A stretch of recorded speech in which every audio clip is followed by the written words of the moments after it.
हवलदार नवीद कासिम वो गाजी हैं जिन्होंने वतन अजीज़ के दिफा के लिए अपनी एक आंख कुर्बान कर दी, और वो मैली आंख जिसने अर्ज़ वतन पर निशाना साधा था उसे तहे तैग कर दिया। मेरे लिए फ़ख्र की बात है कि आज मैं आपका इंटरव्यू कर रहा हूँ। सबसे पहले मैं यहाँ से शुरुआत करूँगा, जब ये वाक़या हुआ उस वक्त आपकी पोस्टिंग कहाँ पर थी? 2007 16 अक्टूबर के दिन हम सुबह फजर के टाइम निकले, अपने जाके डिफेंस लिया सैयद शरीफ सवात एयरपोर्ट पर। रात के दौरान एक शदीद किस्म का अटैक आया हम पर, और वो एक ऐसा अटैक था, भयानक अटैक था।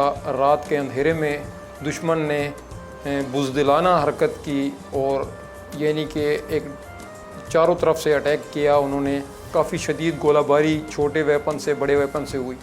मैं 3 मोर्चों पर सेक्शन कमांडर था। मुझे फौरी ऑर्डर मिला कि आप ये मोर्चे ड्यूटी यहाँ से आप चेंज करें, आप गेट की तरफ जाएं। गेट पर जो वहाँ पर शदीद मजम्मत हो रही है वहाँ पर आप पहुँचें। जब मैं वहाँ पहुँचा तो वहाँ पर सर उठाने का मौका नहीं मिल रहा था।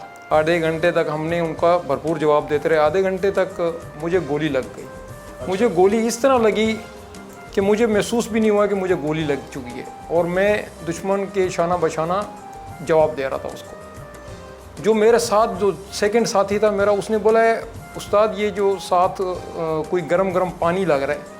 तो जब अंधेरे में मैंने हाथ लगाया तो वो मेरा खून था।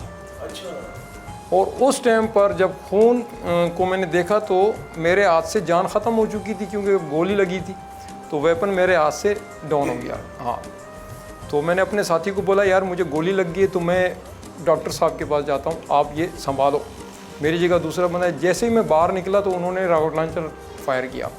रॉकेट लॉन्चर फायर किया तो खुशनसीबी थी, बस अल्लाह के हुक्म से थोड़ा सा दूर लगा तो उसका एक स्प्लिंटर आया, मेरी आंख में लगा, और मेरी आंख उसी वक्त यानी कि शहीद हो गई, अल्लाह को प्यारी हो गई।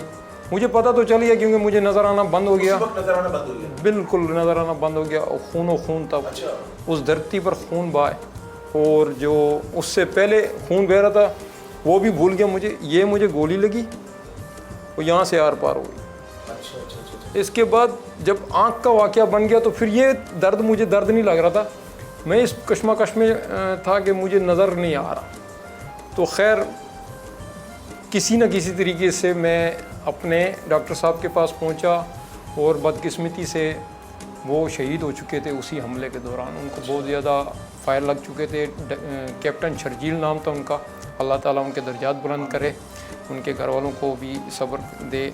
और वो शहीद हो चुके थे। फिर खैर मुझे पाक फ़ौज ने जो तिब्बी इमदाद थी फौरी तौर पे वो मुझे मुहैया की। हवलदार साहब ये बताएं मुझे कि मुल्क और कौम के दिफा के लिए आपने ये सोच लिया था कि इस धरती के लिए जान देंगे, तो क्या ये जज्बा बचपन से था आपके अंदर? मैं जब पढ़ रहा था, छोटा सा था, तो मेरे दिल में था कि मैं फ़ौजी बनूंगा। ये पता नहीं था कि बनूंगा या नहीं बनूंगा, लेकिन ये था कि बनूंगा। जब फ़ौज में चला गया तो फिर मेरी हर टाइम यही दुआ होती, या परवरदिगार ये जॉब नहीं है कि जॉब है, मैं मुल्क इस्लाम और अपनी कौम पाकिस्तान की खिदमत के लिए आया हूँ। मुझसे वो काम लेना है या अल्लाह जो तेरे यानी बेहतर हो तेरे लिए। तो रब तआला ने मुझे चुना सर। दुश्मन को आपका क्या पैगाम है? दुश्मन को यही पैगाम है, जब तक पाक फ़ौज है, आप लोगों के जितने गलत सोच है या पाकिस्तान या इस्लाम को नुकसान पहुंचाने के लिए आप लोगों की सोच है, वो सारी की सारी सोच को हम मिटा देंगे। आपने सियासत में कुछ अरसा गुजारा, वहाँ की लाइफ कैसी थी? वहाँ की लाइफ एक खौफनाक तरीन लाइफ है। वहाँ पर अगर आपका हाथ खुला रह गया या आपने किसी स्टील वाली चीज़ को, लोहे वाली चीज़ को हाथ लगाया, इतना सख्त आपका हाथ कटेगा तब वो आपसे हटेगी, नहीं तो नहीं हटेगी। खैर पाक फ़ौज ने बहुत ज़्यादा वहाँ पर इक्विपमेंट दिया हुआ है जो कि हम लोग यूज़ करते हैं, और उस वजह से हमें वो मौसम नहीं लगता। फैमिली से जब वहाँ जाने लगे सियाचिन में, क्या आखिरी मैसेज दिया आपने उनको जाते हुए? आखिरी मैसेज तो नहीं दिया था। मुझे पता था कि मैं जिस मास पर जा रहा हूँ उस मास से वापसी बहुत मुश्किल है, वापस आना। मैंने अपने बराबर में एक बुज़ुर्ग थे, उनको मैंने अपना फ़ौजी फॉर्मेलिटीज़ जो होती हैं वो सारी मैंने उनको डिटेल दी थी कि मैं अगर शहीद हो जाऊँ तो मेरे घर वालों को आपने रिसीव करना है, उनको बताना कि ये हुआ था। और जब क्योंकि फैमिलीज़ के साथ रब्ता कट गया था, पहली दफ़ा तो 9 महीने के बाद मैं घर आया था, क्योंकि रास्ते बंद हो गए थे, बर्फ़बारी पड़ गई थी बहुत ज़्यादा। और पोस्टों पर हम लोग फंस चुके थे। फंस इस तरह गए थे कि रास्ते बंद हो गए थे, रास्ते ब्लॉक हो गए थे। 9 महीने के बाद जब घर आया तो सर मेरी वालदा ने भी मुझे नहीं पहचाना था कि ये मेरा बेटा है। ऐसी हालत थी हमारी उस महाज पर। घर वालों की कितनी सपोर्ट थी जब आप अपॉइंट हुए फौज में? सर घर वालों की तो अब बात ही ना करें, खुशी के आंसू। जब मैं भर्ती हुआ कराची से तो मेरे वालदैन, मेरे आंखों में आंसू आ रहे हैं। मेरे वालदैन रो रो के मुझे गले से लग रहे थे कि हमारा बेटा आज हमारी जो तमन्ना थी वो पूरा करने जा रहा है। आपके माशाल्लाह कितने बच्चे हैं? मेरे सर 3 बच्चे हैं अल्हम्दुलिल्लाह। बेटे कितने? तीनों बेटे हैं सर। तीनों बेटे माशाल्लाह। इस धरती के लिए क्या कुर्बान करने को तैयार है तीनों बेटे? बिल्कुल सर बिल्कुल। बेटे तो बेटे, मैं खुद कुर्बान होने के लिए बैठा हूँ। आज मुझे मौका मिले मैं आज फिर जाने को तैयार हूँ। बेटे तो बात की बात है, सबसे पहले तो मैं खुद जाने को तैयार हूँ। सलाम पेश करता हूँ मैं पूरी पाकिस्तानी कौम की जानिब से आपको, जो बहादुरी का मुजाहरा करते हुए आपको गाजी का लक़ब मिला। बहुत शुक्रिया।